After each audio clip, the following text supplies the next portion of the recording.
কিটা পিঠা। ও কে বানিয়েছে? দিদা।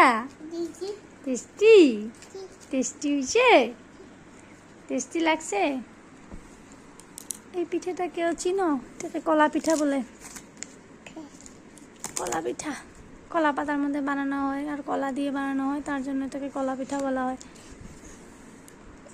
আমাদের বৈশাখ মাসে খেতে হয় এই পিঠাটা। আজ প্রায় মাস তো শেষই, লাস্টে গিয়ে কলা পেয়েছি, কলা দিয়ে আজকে বানানো হয়েছে। আমি তো সময় পাই না, মা আছে তার জন্য মা বানিয়েছে।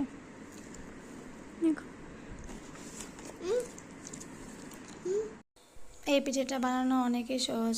কলা চটকে চালের গুঁড়ো মিক্স করে পাতার মধ্যে দিয়ে দিলে হয়ে গেল। এবার মা থাকাতে অনেকগুলো পিঠা বানানো হয়েছে দেখো।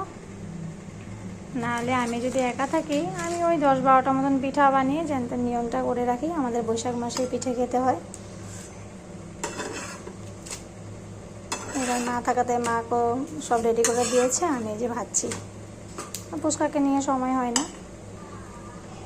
আপনাদের বাড়িতে কে কে পিঠা খেতে পছন্দ করে আর কার কার বাড়িতে বানানো হয় আমাকে প্লিজ কমেন্ট বক্সে জানাবে। এই পিঠেগুলো দেখুন ভাজা হয়ে গেলে এই যে পাতা থেকে উঠে যায়। কাঁচা থাকতে কিন্তু এই যে উঠবে না, লেগে আছে। কিন্তু এই যে ভাজা হয়ে গেছে মানে এই যে পাতা থেকে উঠে পড়েছে। কি রে বাবা? পিঠা। পিঠা, কলা পিঠা।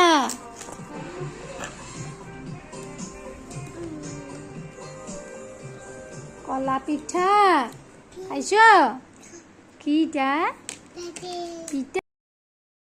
ভিডিওটা সম্পূর্ণ দেখার জন্য অনেক অনেক ধন্যবাদ। আশা করি আপনারা সবাই আমার পাশে থাকবেন।